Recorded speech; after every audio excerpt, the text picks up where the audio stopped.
বিষ্ণু ইসা ইসলামের কাছে এক সাহাবী এসে বলল, ইয়া রাসূলুল্লাহ আ'তিনি শাইআন, আপনি আমাকে কিছু দান করেন, আমার কিছুই নাই। বিষ্ণু বললেন, তোমার কিছু নাই? সাহাবী বললেন, ইয়া রাসূলুল্লাহ ঘরে আমার শুধু দুইটি জিনিস আছে। কয়টা? চিল্লায় বলেন কয়টা? এক হচ্ছে একটা জামা, দুই হচ্ছে পানি খাওয়ার একটা জগ। বিষ্ণু বললেন, এই দুইটাই নিয়ে আসো। বিশ্বনবীর কথা শুনে ওই সাহাবী ঘর থেকে জামা নিয়ে আসলেন, পানি খাওয়ার জগ নিয়ে আসলেন।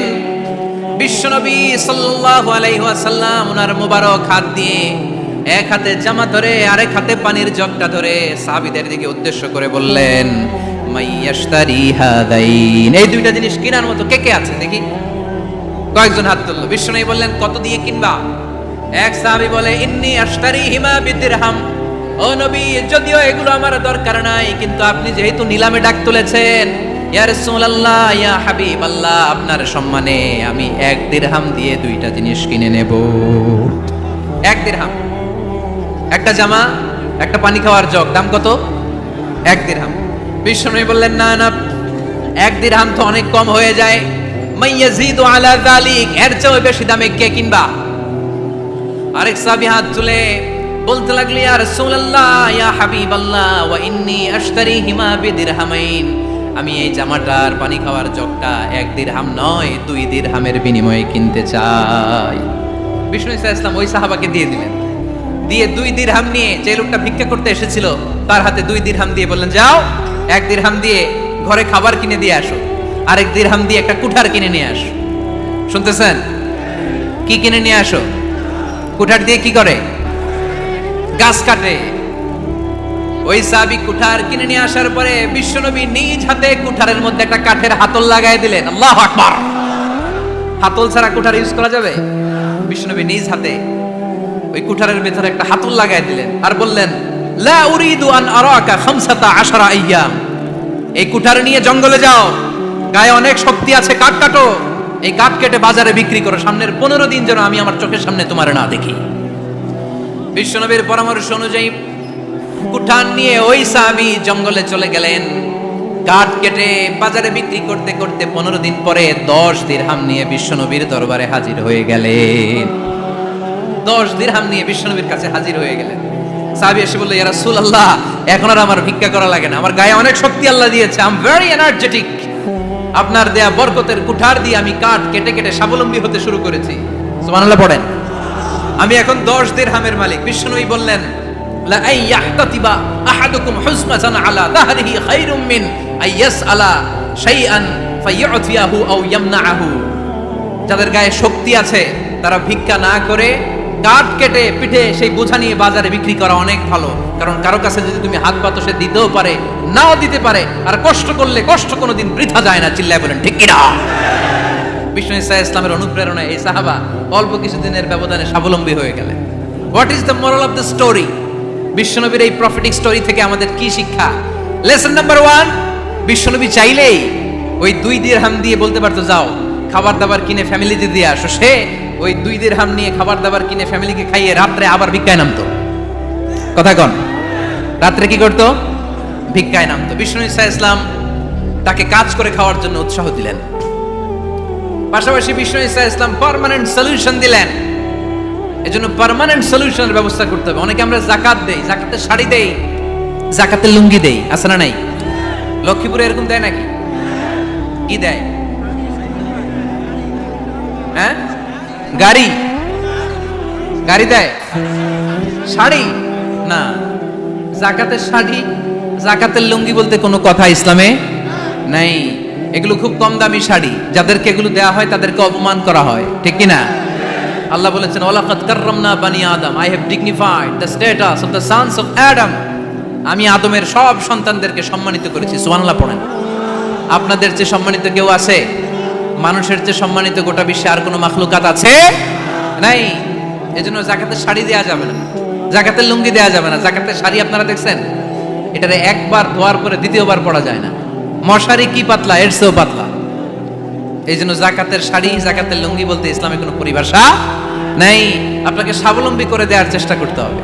যারা লক্ষ্মীপুর জেলায় বিজনেস ম্যাগনেট আছেন, তারা একসাথে হয়ে একটা স্ট্রং যাকাত ম্যানেজমেন্ট প্ল্যাটফর্ম করতে পারে, যেখান থেকে আপনারা বিভিন্ন থানায় বিভিন্ন গ্রামে বাছাই করে করে কিছু ভাইদেরকে যাকাত দিতে পারেন স্বাবলম্বী করার উদ্দেশ্যে। যেই ফ্যামিলিকে আছে, কি নাম এটার, পল্লী উন্নয়ন ক্লাব, মাশাআল্লাহ, যাকাত ফান্ড দিয়ে বিদেশে লোক পাঠায়। এর চেয়ে সুন্দর পদ্ধতিতে যাকাত বিতরণ আর হতে পারে?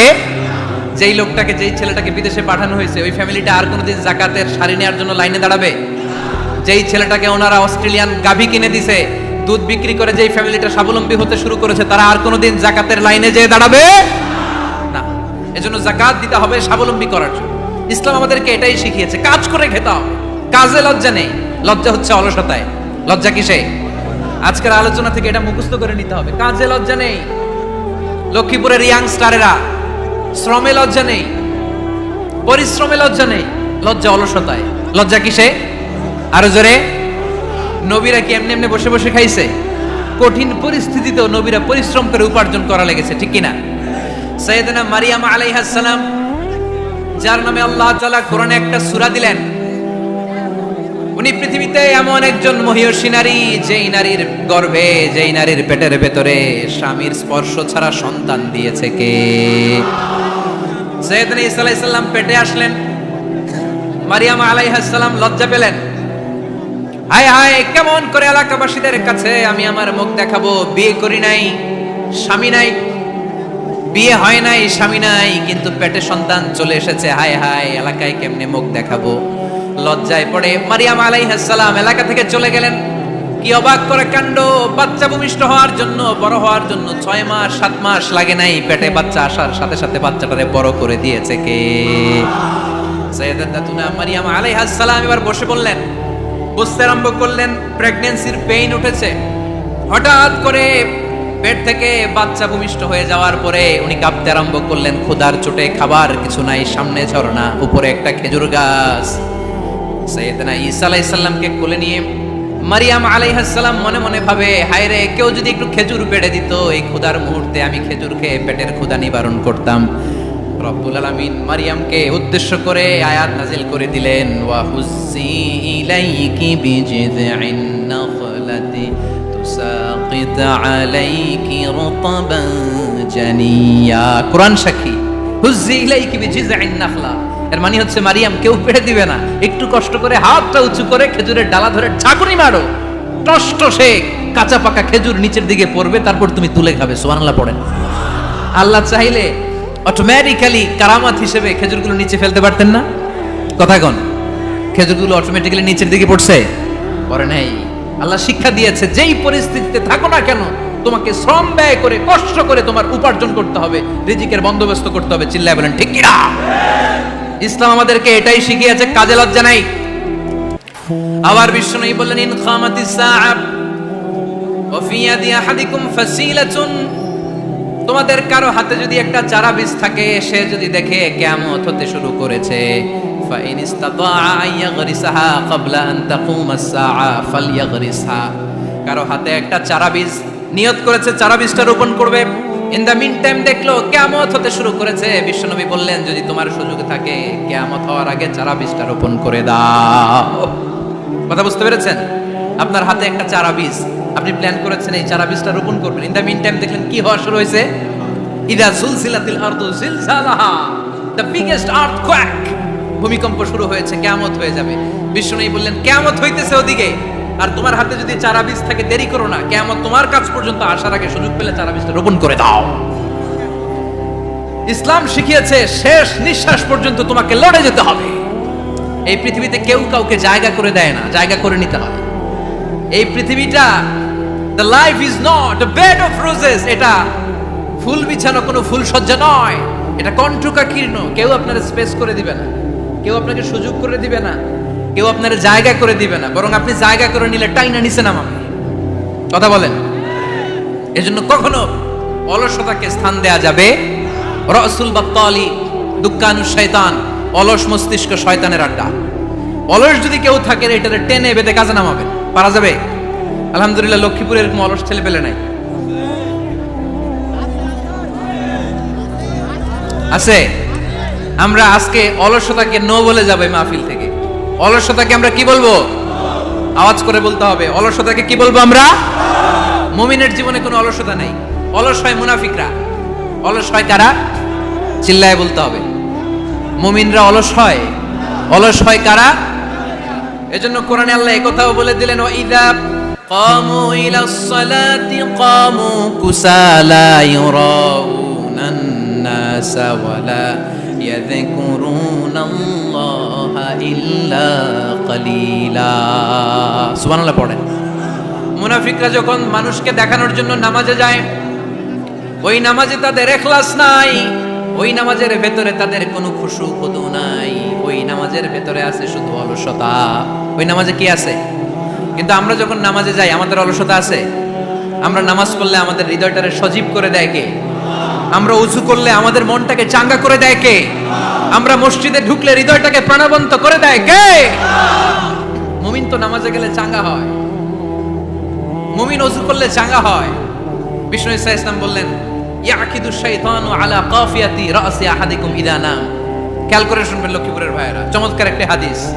আমরা যখন ঘুমোতে যাই, শয়তান আমাদের প্রত্যেকের মাথার পিছনে 3টা অলসতার গিট মারে। কয়টা? আওয়াজ করে বলেন। 3টা অলসতার গিট মারে। ইয়াকিদু শাইতানু আলা কাফিয়াতি রাসি আহাদিকুম সালাসা উকাদ। 3টা গিট মারে যখন আমরা ঘুমোতে যাই। অলসতার 3টা গিট মেরে আমাদের কানের সামনে এসে ফিসফিস করে মন্ত্র পড়তে থাকে, আলাইসা লাইলুন তাওয়িলুন ফারকুদ, আলাইসা লাইলুন তাওয়িলুন ফারকুদ। বিশাল লম্বা রাত, ঘুমাও। অনেক সময় আছে, ঘুমাও। রাত 5টা বেজে যাচ্ছে, তাহাজ্জুদের সময় শেষ হয়ে যাচ্ছে, তখনও শয়তান বলে রাত অনেক লম্বা, ঘুমাও। ফজরের সময় পার হয়ে যাচ্ছে, সূর্য উঠে যাচ্ছে, শয়তান বলে আলাইসা লাইলুন তাওয়িলুন ফারকুদ, এখন অনেক সময় আছে, লম্বা লম্বা লম্বা চৌড়া রাত পড়ে আছে, তুমি ঘুমাও। বিশ্বনবী বললেন, ফাইনিস্তাইকাযা ওয়া যাকারাল্লাহ ইনহাল্লাত উকদা। আমার উম্মতের কেউ যখন ঘুম থেকে জেগে ঘুম থেকে ওঠার দোয়া পড়া শুরু করে দেয়, অলসতার প্রথম গিটটা সাথে সাথে খুলে দেয় কে? আপনি ঘুম থেকে উঠেই যখন ঘুম থেকে ওঠার দোয়া পড়বেন, আপনার অলসতার প্রথম গিট খুলে দেয় কে? ঘুম থেকে ওঠার দোয়াটা কি? আলহামদুলিল্লাহিল্লাযী আহিয়ানা বা'দামা আমাতানা ওয়া ইলাইহিন নুশুর। প্রশংসা সে আল্লাহ, যে আল্লাহ আমাদেরকে লম্বা একটা ঘুম শেষে, মৃত্যু শেষে আমাদেরকে ঘুম থেকে উঠালেন। এই দোয়াটা পড়ার সাথে সাথে শয়তান যে 3টা গিট মারছে, ওই 3টার একটা খুলে দেয় কে? Fine তাওয়াদ্দা in হাল্লাত উকদা। ঘুম থেকে জেগে ঘুমের দোয়া পড়ার পরে যখন কেউ ওযু করে ফেলে, অলসতার দ্বিতীয় গিটটাও খুলে দেয় কে? ওযু করার পরে ফাইন সাল্লাত ইন হাল্লাত উকদা, নামাজের মুসল্লায় দাঁড়িয়ে যখন নামাজ শুরু করে দেয়, অলসতার 3 নাম্বার গিটটাও খুলে দেয় কে? 3টা গিট যখন খুলে দেয়, বিষ্ণু ঈসা ইসলাম বললেন, ফাআসবাহা নাশীতাল কলব। নাশীত, তখন মুমিন বান্দা সজীব হয়ে ওঠে, প্রাণবন্ত হয়ে ওঠে, উচ্ছ্বসিত হয়ে ওঠে। ওয়া ইল্লা খাবিসান নাফসি কাসলান। আর যদি ঘুমিয়ে থাকে, 3টা গিট তার মাথার পেছনে শয়তানের অলসতার লেগে থাকে, তাহলে তার দিনটা শুরু হয় অলসতা দিয়ে, আর সে হয় অলসতার রাজা। চিল্লায় এখন ঠিক কিনা? এজন্য আমরা কি অলস হতে চাই না কর্মঠ হতে চাই? কোন নবীরা কি অলস ছিলেন? পৃথিবীতে কোন নবী অলস ছিলেন? সব নবী কর্মঠ ছিলেন। বিষ্ণু ঈসা ইসলাম বললেন, মা বাআসাল্লাহু নাবিয়্যান ইল্লা রাআল গানাম। এই পৃথিবীতে এমন কোন নবী নাই যেই নবী বকরি চড়ায় নাই। কি চড়ায় নাই? বকরিরে আপনারা লক্ষ্মীপুরের ভাষায় কি বলেন? কি বলেন? ছাগল। তো পৃথিবীতে এমন কোন নবী নাই যেই নবী কি চড়ায় নাই? ছাগল চড়ায় নাই। সাহাবারা বললেন, ইয়া রাসূলুল্লাহ আনতা কাযালিক, আপনিও ছাগল চড়াইছেন? বিষ্ণু ঈসা ইসলাম বললেন, না, আমিও ছাগল চড়িয়েছি। ওয়া ইন্নী আরআহা আলা কারারাইতি আহলি মক্কা, আমি তো মক্কাবাসীদের অল্প কিছু পয়সার বিনিময়ে তাদের ছাগলগুলোকে চড়িয়ে দিতাম। সুবহানাল্লাহ পড়বেন না? বিষ্ণু ঈসা ইসলাম ছাগল চড়াতেন। ছাগল চড়ানো সহজ কাজ না কঠিন কাজ? কেন কঠিন এটা? হ্যাঁ, টেরা খুঁটি মারে। হ্যাঁ, তো ছাগল যারা পালে তারা জানে ছাগল পালা কত কষ্ট। ওরে ডানে টান দিলেও কই যায়? রশি ধরে বায়ে টান দিলে কই যায়? সামনে টানলে কই যায়? পিছনে টানলে কই যায়? সারা সপ্তাহ আপনি সময় পান না এটার গোসল করাবেন। ভাবলেন আজকে জুমার দিন আমিও গোসল করি, এটার গোসল করাই। এটারে আপনি পুকুর ঘাটে নিবেন, টান দিয়েছেন, ওর বাপের কিরাও 1 ইঞ্চিও সামনে যাবে না। ঠিক কি না? এই টেরা প্রাণী আল্লাহর কি মহিমা! আল্লাহ তাআলা পৃথিবীর সবচেয়ে শ্রেষ্ঠতম মানুষদেরকে ছাগল চড়িয়ে ছেড়েছেন। ঠিক কি না? মা বাআসাল্লাহু নাবিয়্যান ইল্লা রাআল গানাম। এই পৃথিবীতে এমন কোন নবী ছিল না যে নবীরা ছাগল চড়ায় নাই। আল্লাহ বুঝাতে চাইলেন ছাগল চড়ানো অনেক কষ্টের কাজ, অনেক ধৈর্যের প্রয়োজন। এখন নবীরা তোমরা ছাগল চড়াও, কিছুদিন পর ছাগলের চেয়েও টেরা জাতি মানুষ চড়াইতে হবে। মানুষের মধ্যেও টেরা আছে না নাই? ভালো বললে ভালোটা বুঝে না, ডানে যেতে গেলে বায়ে যায়, বায়ে যেতে বললে ডাইনে যায়, এরকম আছে না নাই? সম্মানিত ভাইয়েরা, সমস্ত আম্বিয়া আলাইহিমুস সালাম ওনারা কর্মঠ ছিলেন। সাইয়েদনা আদম আলাইহিস সালাম নিজ হাতে চারা গাছ রোপণ করে চাষাবাদের কাজ করেছেন, সুবহানাল্লাহ পড়েন। সাইয়েদনা ইব্রাহিম আলাইহিস সালাম চাষাবাদের কাজ করেছেন। সাইয়েদনা দাউদ আলাইহিস সালাম নিজ হাতে যুদ্ধের জন্য যে পোশাক পরতে হয়, যেটা পরলে গায়ের মধ্যে ছুরি মারলেও ঢুকে না, ওই শিরস্ত্রাণ বানিয়েছেন, নিজ হাতে তলোয়ার বানিয়েছেন, সুবহানাল্লাহ পড়েন। সাইয়েদনা মূসা আলাইহিস সালাম ছাগল চড়িয়েছেন। সাইয়েদনা মূসা আলাইহিস সালামের মেজাজ নরম না গরম? নবীদের মধ্যে সবচেয়ে বেশি মেজাজওয়ালা নবী ছিলেন মূসা আলাইহিস সালাম। উনিও 8 থেকে 10 বছর সাইয়েদনা শুআয়ব আলাইহিস সালামের এরিয়াতে ছাগল চড়িয়েছেন। চিল্লায়ে বলেন সুবহানাল্লাহ। এজন্য নবীরা যেহেতু কাজ করেছেন, কর্মঠ ছিলেন, আমরাও কর্মঠ হব, ঠিক কি না? সাহাবারাও কর্মঠ ছিলেন, বিশ্বনবীর সাহাবারাও ব্যবসা করতেন। সাইয়েদনা আবু বকরের বিশাল ব্যবসা প্রতিষ্ঠান ছিল, সুবহানাল্লাহ পড়েন। আপনারা হজ উমরা করেছেন কে কে দেখি? করছেন? মাশাআল্লাহ। যারা করে নাই আল্লাহ তাদেরকে আল্লাহর ঘর জিয়ারতের তুমি নসিব করো। বিশ্বনবীর মাকবারার সামনে দাঁড়িয়ে আমরা যেন সালাম পেশ করতে পারি, তুমি নসিব করো। বাইতুল্লাহ শরীফে এবং মসজিদ নববীতে আমরা যেন সালাত আদায় করতে পারি, আল্লাহ তুমি নসিব করো। সাইয়েদনা আবু বকর রাদিয়াল্লাহু তাআলা আনহুর ব্যবসা প্রতিষ্ঠান ছিল মক্কার কাবা ঘরের পাশেই। ওনার ব্যবসা প্রতিষ্ঠানগুলো যেখানে ছিল ঠিক ওইখানে সৌদি সরকার এখন শপিং মল বানিয়ে দিয়েছে, মাতজার আবু বকর। মক্কা শহরের যেখানে বহিরাগতরা এসে ওখানে ছাগল, ওখানে ঘোড়া, উট এগুলো রাখতো, আস্তাবল রাখতো, ঘোড়া আর উট যেখানে রাখা হতো ঠিক ওই জায়গায় সৌদি সরকার ওটার পার্কিং লট বানায় দিয়েছে। মানে যেখানে আগে সাহাবাদের ব্যবসার জায়গা, ওইখানে বর্তমানে শপিং মল। যেখানে আগের সময়কাল সাহাবারা উট আর ঘোড়া রেখে বাঁধতো, ওইখানে এখন গাড়ি ঘোড়া রাখার ব্যবস্থা করা হয়েছে। সাইয়েদনা আবু বকর অনেক বড় ব্যবসায়ী ছিলেন। ওনার নিজ টাকা দিয়ে হাবাসা থেকে আসা সাইয়েদনা বেলালকে তিনি 20,000 স্বর্ণ মুদ্রা দিয়ে উমাইয়া ইবনে খালাফের কবল থেকে তিনি মুক্ত করেছেন। সাইয়েদনা উসমান যুন্নুরাইন বড় ব্যবসায়ী ছিলেন। নিজের টাকা দিয়ে মদিনার মুসলমানেরা পানি খেতে পারে না, বিইরে রুমা নামে একটা কুয়া ছিল, এই কুয়ার মালিক ছিল ইহুদি। মুসলমানেরা পানি খেতে গেলে সে বকা দিত, পানি খেতে দিত না। বিশ্বনবী বললেন আমার সাহাবীদের মধ্যে এমন কি কেউ নাই নিজের অর্থায়নে বিইরে রুমা কিনে মুসলমানদেরকে দিয়ে দিবে? সাইয়েদনা উসমান যুন্নুরাইন বলল ইয়া রাসূলুল্লাহ, আপনার খেদমতে আমি হাজির। মুহূর্তের মধ্যে সাইয়েদনা উসমান যুন্নুরাইন নিজের অর্থায়নে বিইরে রুমাটা কিনে মুসলমানদের জন্য সদকা করে দিয়েছে। তো ব্যবসা না করলে, কর্মঠ না হলে, উপার্জন না হলে সদকা করা যাবে? চিল্লায় বলেন করা যাবে? সুনানে তিরমিজির বর্ণনা, বিষ্ণু ঈসা ইসলাম মক্কা থেকে যত সাহাবারা হিজরত করে মদিনায় এসেছে, মদিনাতে কোন না কোন সাহাবার সাথে বিশ্বনবী ভ্রাতৃত্বের বন্ধনে আবদ্ধ করে দিয়েছে, সুবহানাল্লাহ পড়েন। এজন্য মক্কা থেকে যারা এসেছে এদেরকে বলে মুহাজির, এদেরকে কি বলে? আর মদিনায় যারা ছিল এদেরকে বলে আনসার, এদেরকে কি বলে? আওয়াজ করে উত্তর দিবেন। মক্কা থেকে যারা এসেছে তাদের নাম মুহাজির, আর যারা মদিনার সাহাবী তাদের নাম আনসার। আজকে এই মাহফিলে লক্ষ্মীপুর এর বাইরে থেকে কারা কারা আসছেন দেখি?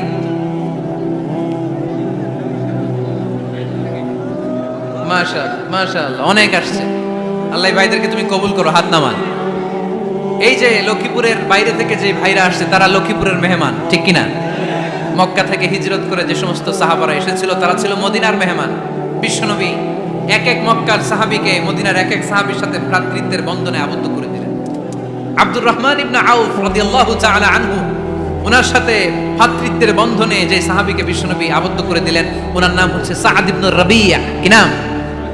মদিনার অনেক বড় ব্যবসায়ী। বিশ্বনবী বললেন ও আব্দুর রহমান ইবনে আউফ, সম্পদ ছেড়ে দিয়ে, পরিবার ছেড়ে দিয়ে, স্থাবর স্থাবর সব ছেড়ে দিয়ে আল্লাহ রাসূলের ভালোবাসায় মক্কা থেকে মদিনায় এসেছো। মদিনায় তোমার চিন্তা নাই, সাদ ইবনে রবিকে আমি তোমার ভাই বানিয়ে দিলাম। সাদ ইবনে রবি তোমার আপন ভাইয়ের মতো। সাদ ইবনে রবি বলল আব্দুর রহমান, জীবনে তোমারে কোনোদিন দেখি নাই, তোমারে আমি চিনি না, তোমার নাম শুনি নাই, কিন্তু বিশ্বনবী তো তোমার দায়িত্ব আমাকে দিয়েছে। আমার চেয়ে বড় ধনী এই মদিনার মধ্যে দ্বিতীয় কেউ নাই। আজ থেকে তুমি আমার ভাই, আজ থেকে তুমি আমার কি? আল্লাহ আমাকে যত সম্পত্তি দান করেছে তার অর্ধেক সম্পত্তি আমি তোমার নামে দিয়ে দিলাম। ও আব্দুর রহমান ইবনে আউফ, শুধু তাই নয়, রব্বুল আলামিন আমাকে দুইজন স্ত্রী দিয়েছে। কয়জন? তুমি দেখো আমার কোন স্ত্রীকে তোমার বেশি ভালো লাগে, যার নাম তুমি বলবে সাথে সাথে আমি তারে তালাক দিয়ে দেব। তার ইদ্যত পালন শেষে তুমি তাকে বিয়ে করে তোমার সাথে নিয়ে যাবা। সুবহানাল্লাহ পড়ো। কারণ বিশ্বনবী তোমার দায়িত্ব আমার কাছে দিয়েছে, তুমি আমার ভাই, আমি মদিনার সবচেয়ে বড় ধনী, আমার অর্ধেক সম্পদ আমি তোমারে দিয়ে দিব। আমার দুই স্ত্রীর এক স্ত্রীকে তোমারে দিয়ে দিব। সাইয়েদনা আব্দুর রহমান ইবনে আউফ এই কথা শুনে অবাক হলেন। অবাক হয়ে উনিও এক অবাক কথা বললেন। উনি বললেন, লা হাজাতা লি ফি ইয়া আখি, ও আমার প্রাণের ভাই, তোমার কথা শুনে আমার হৃদয়টা ভরে গিয়েছে, কিন্তু তোমার সম্পদেরও দরকার আমার নাই, তোমার স্ত্রীরও দরকার আমার নাই। বারাকাল্লাহু ফি মালিক ওয়া লি আহলিক, আল্লাহ তোমার মালেও বরকত দেখ, তোমার সম্পদেও বরকত দেখ। তুমি শুধু একটু কষ্ট করবা। কি কষ্ট? দুল্লানি আলা সুক, show me the way to the market. তুমি মদিনায় কোনো মার্কেট আছে কিনা, শপিং মল আছে কিনা, ব্যবসা প্রতিষ্ঠান আছে কিনা আমারে দেখায় দাও। সুবহানাল্লাহ পড়ে। আমরা হইলে কি করতাম? লক্ষ্মীপুরে যারা আসছে এদের একজনের যদি বলা হয়, ভাই আপনি এখন থেকে লক্ষ্মীপুরের ভাই, আমার অর্ধেক সম্পদ আপনারে দিয়ে দেব, কি করবে? পায়ের উপর পা তুলে খাবে আর বলবে কি আনন্দ আকাশে বাতাসে, ঠিক কিনা? এরপর যদি বলি, ভাই আমার দুই বউ যেটারে সুন্দর লাগে বলেন তালাক দিয়ে দেই, নিয়ে যান, কি বলবে? কি আনন্দ আকাশে বাতাসে। আল্লাহ রাসূলের সাহাবী আব্দুর রহমান ইবনে আউফ বললেন, লা হাজাতা লি ফি, আমার দরকার নেই। দুল্লানি আলা সুক, just show me the way to market, এখানে মার্কেট কই আছে দেখায় দাও। অবাক হয়ে গেলেন সাদ বিন রবিব, বললেন, ও আব্দুর রহমান ইবনে আউফ, ঠিক আছে তুমি যদি নিতে না চাও তোমারে আমি জোর জবরদস্তি করব না। শুনে রাখো, মদিনাতে ইহুদিদের কয়নুকার একটা বাজার আছে। এই কথা বলার সাথে সাথে আব্দুর রহমান ইবনে আউফ চলে গেলেন। এর পরের দিন অল্প কিছু পনির আর ঘি দিয়ে ব্যবসা শুরু করলেন। পনির আর ঘিয়ের ব্যবসা করতে করতে করতে করতে ব্যবসায় তিনি এত লাভ করলেন, উনি বললেন, আমি যদি কখনো মদিনার বালুর মধ্যে হাত দিতাম ওই বালুটারও সোনা বানায় দিত কে? দুল্লানি আলা সুক, লক্ষ্মীপুরের কর্মঠ যুবক ভাইরা, এই আব্দুর রহমান ইবনে আউফ আমাদের প্রেরণা। উনি অন্যের ঘাড়ে পাড়া দিয়ে খেতে চায় নাই, আরেকজনের উপর ডিপেন্ডেন্ট বা নির্ভরশীল হতে চায় নাই। তিনি স্বাবলম্বী হওয়ার শিক্ষা, লেসেন কিয়ামত পর্যন্ত গোটা বিশ্বের যুবকদের জন্য রেখে গিয়েছে। চিল্লায় বলো ঠিক কিনা? দুল্লানি আলা সুক, show me the way to market.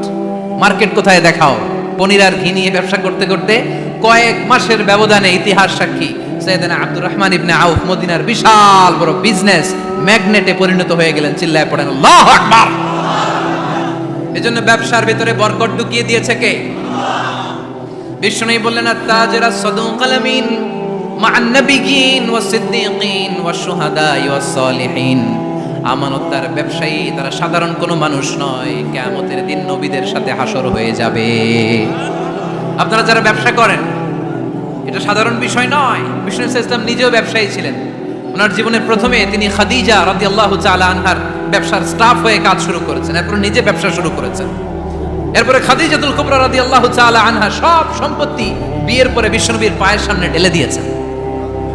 বললেন, ইয়া রাসূলুল্লাহ, এই সম্পদ আমি আপনাকে দিয়ে দিলাম, আপনি ইচ্ছামতো দিনের প্রয়োজনে খরচ করেন। সুবহানাল্লাহ পড়েন। এজন্য বিষ্ণু ইসলাম আমাদের জন্য উপমা, আব্দুর রহমান ইবনে আউফ আমাদের জন্য উপমা। যারা ব্যবসা করেন তারা বিষ্ণু ইসলামের সুন্নাহ পালন করছেন। আত-তাজির আস-সাদুক আল আমিন, বিষ্ণু বললেন সত্যবাদী আমানতদার ব্যবসায়ী, যে ব্যবসা করতে যায় মিথ্যা কথা বলে না।